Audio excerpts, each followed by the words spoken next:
Okay. Magandang gabi sa inyong lahat. Ako po si BJ and welcome po sa 2020 World Watchlist Launch. At live na live po tayo dito sa Quezon City Hillcrest Cafe in Teachers Village, Diliman. And I am launching sa inyo pong lahat officially ang kumpletong listahan ng pinakabagong 2020 World Watchlist ng Open Doors. I will be with a co-host later, si Pastor Ruel. He's on his way. Alam naman ng mga pastors, very busy ang ating mga servants of God na ito. So later we will be with him and we will be discussing with him. He will also share his opinions on all of these things and statistics para lalo pa tayo magkaroon ng linaw patungkol sa pinakabagong 2020 World Watch List. And if you have questions, reactions, prayers for our persecuted brothers and sisters, type nyo lang sa comments or send us a private message. At meron din kami mga contact details in our website. You can also go to that, opendoors.ph, if you have questions, if you like to connect with us.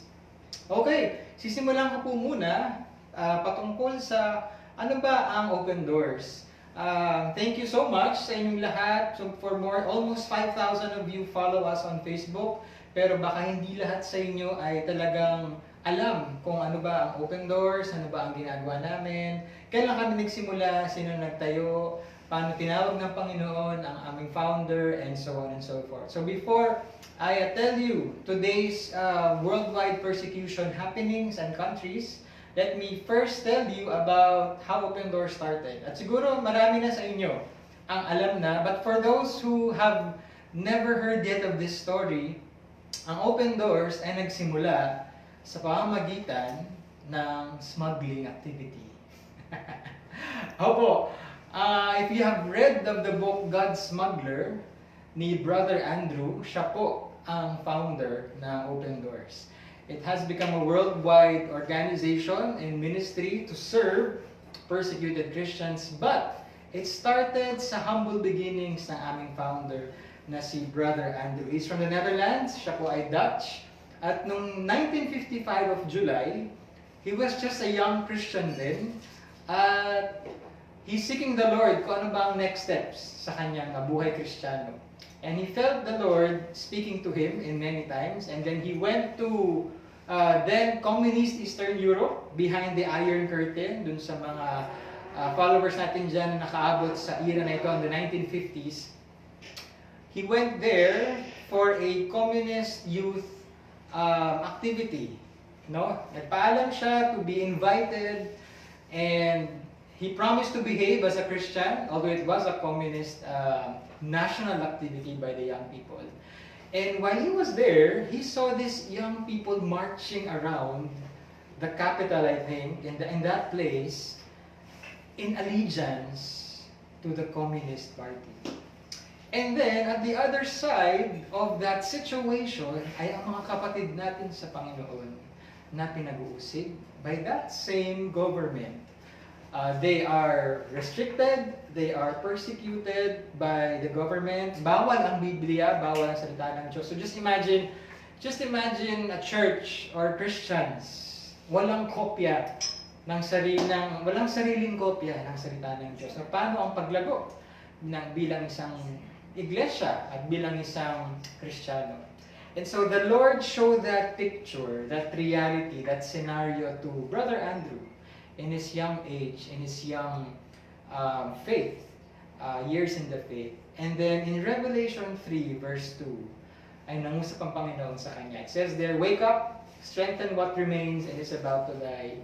And the first thing he did, bumalik muna siya sa Netherlands from that country, and then he shared the situation of the persecuted church sa kanyang mga kaibigan, ministry partners, at bumalik siya ngayon bringing copies of the Word of God to the persecuted church.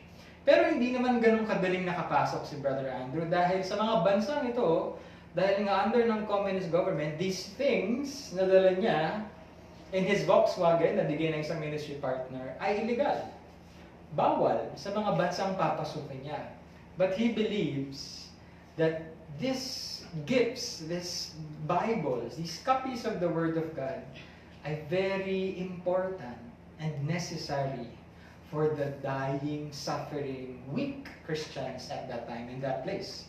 So while he was facing mga immigration guards at these borders, now he was praying. He had a naughty prayer, and this is in his book, God's Smuggler. Sabi niya, Lord, when you were on earth, you made blind eyes see. Now this time, habang kaharap niya yung mga immigration guards, ini-inspect yung kanyang mga gamit bago siya payagang pumasok sa mga borders. Ang sabi niya, Lord, this time, please make make seeing eyes blind. At sa kanyang testimony, in all these smuggling trips that he did with the Word of God in his car for the persecuted church, none was confiscated. Still, the miracles and the power of God ay nangyayari. And that was the start of Open Doors, of serving persecuted Christians worldwide. It became a worldwide ministry, lumago ang gawain not just in Bible and Christian literature distribution, but also in trainings, in socio-economic development, advocacy, relief, ano pa man ang kailangan ng persecuted Christians na nangyari because of their identification with Jesus Christ. So that's a summary of how Open Doors started. And before I give you the full list, we have a copy of that story, God's Smuggler. This is the first of the copies na reprinted dito sa Pilipinas. And if you like to have a copy of this, you can comment or message us on how you want to, how we can send you a copy of this. This is for 300 pesos. If you buy two, 500 pesos na lang siya. But later, I'll tell you we'll have a promo on how you can get this book on a much lower price. Okay, so alam niyo na ang history ng Open Doors, and this time, it's time for the 2020 World Watch List. I'm sure some of you have visited already our Facebook account and our website, at ang ilan sa inyo siguro nag-download na ng mga resources. But many of you have seen already the complete list of the 2020 World Watch List. Now, dito sa aking screen ay medyo maliit ito, but this is the list and the map of the 2020 World Watch List, starting from Niger at number 50 sa Africa, up to the number 1 country, which is North Korea. Ang bansa pong North Korea since 2002 ay number 1 sa listahan ng Open Doors World Watch List. And the rest of the top 10, top 20, top 30, top 40, and up to top 50. Now, you may view the full list in our Facebook post and in our website, pero for our live discussion, ito po ang top 10 this year ng Open Doors World Watch List. At number 10 ay India. 2 years in a row siya na nasa 10th spot. And last year, for the first time, ay pumasok po sa top 10 ang bansang India. Number 9 ang Iran sa Middle East. Number 8, Yemen sa Middle East. Number 7, Sudan.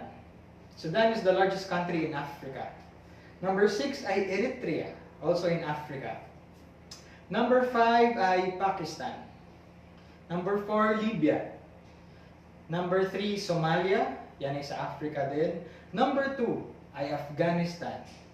And number 1, as I've mentioned a while ago, ay ang bansang North Korea. Now, some of the other countries in the list, ang Syria ay number 11, Nigeria number 12, Saudi Arabia number 13, ang bansa pong Maldives, this beautiful destination country, ay number 14 sa Open Doors World Watch List. This beautiful country boasts of its beaches, white sand, parang Boracay, pero this country, when you are a citizen of this country, of this South Asian country, this country aims to be 100% Muslim. Kaya the handful of believers na nandun ay very vulnerable po sa persecution. Thus, their number 14 rank in the World Watch List. 15 ay Iraq. Egypt 16, and then ang ating mga kapitbahay dito sa Southeast Asia. Number 19 ang Myanmar or Burma. Number 20 ang Laos. Number 21 Vietnam. At ang Sri Lanka in South Asia ay number 30. I think this is the highest World Watch List ranking of Sri Lanka. Over the years, ang Sri Lanka ay pabalik-balik sa aming listahan, but because of the bombings that happened last Easter, Easter Sunday, no? Nung tayong lahat ay nagse-celebrate ng Easter Resurrection Sundays, morning sunrise services, that same day, last year, ay nagkabombahan sa Sri Lanka. And many of the churches, also hotels, have been bombed, and many believers, many people died. Thus, yung pagtaas ng violence at pagtaas ng vulnerability ng mga Kristiyano doon, and thus ang pagtaas ng kanyang rank sa ating listahan at number 30. Brunei, isa pang kapitbahay natin sa Southeast Asia, ay number 37 in the World Watch List. Number 40, ang Malaysia. Okay, number 49 ang Indonesia. And some more familiar countries that we know na nasa World Watch List. China is number 23 in the World Watch List. I think this is the highest that China got in recent years na halos pababa siya sa aming listahan. Pero because of, I'm sure you have read of many reports already just in the past year of churches being closed down, crosses ay sinisira, and Christians, pastors are being imprisoned, detained, interrogated, and so muling umakyat sa aming listahan ang China. Qatar sa Middle East ay number 27. Nepal ay pumasok sa number 32. At ang Turkey, number 36. Bangladesh, number 38. At Colombia ay number 41. I think Colombia, and dito sa ating mapa, ay the only country in this part of the world na kasama sa listahan ng World Watch List. Oman, Kuwait sa Middle East, kung saan napakaraming mga OFWs kasama sa ating listahan. And then UAE ay kasama din. No, these countries, if you will count it, and basing sa major religion ng mga bansang ito, almost majority, majority are actually Muslim countries.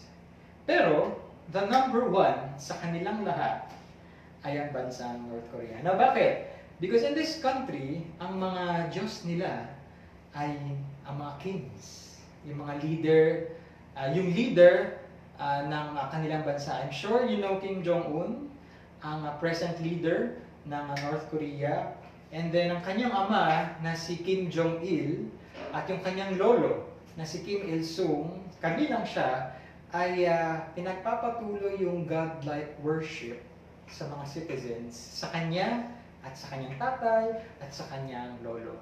So any North Korean who have other gods, maliban sa mga leader nila at ng kanyang pamilya, ay persecuted, tortured, pinapatapon sa mga prison camps para parusahan, para i-re-educate, para maniwala ulit sila or sambahin nila ulit ang mga Diyos na ito. And they are considered as traitors, as enemies, no? Just imagine, no? Just for believing in another God or by having a religion na hindi ka kasama sa major religion ng bansa mo, you're already considered a threat, an enemy of your own country. Para sa maraming bansang ito, ay, like sinabi ko kanina, no? If you are a citizen of Maldives, you should be a Muslim. Like sa Bhutan din, sa bansang Bhutan, ito yung maliit pong bansa in between China and India. Sabi nila, this is the last Himalayan country. It's a very beautiful country. Para siyang Baguio or Sagada na pina-extend. No? Everywhere full of mountains at napakalamig. Pero, to, in this country, to be a Bhutanese is you have to be Buddhist. No? And kapag hindi ka Buddhist, pero Bhutanese ka, something is wrong. No? You are a threat.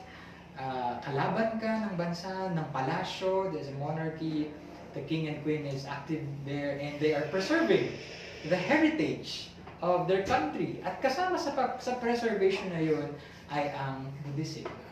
That's why we all know that Buddhism is a very peaceful religion. Pero in the Buddhist, in the Buddhist countries included in the World Watch List ay nakararanas ng persecution ang ating mga kapatid sa Panginoon. More of the countries of the World Watch List. It's 6:15. We still have 15 minutes more, half the time. And on the next live segment, Pastor Will be joining me, and we'll have some discussion about all of these things. Again, if you have questions, comments, prayers, comment lang kayo or send us a message. See you later.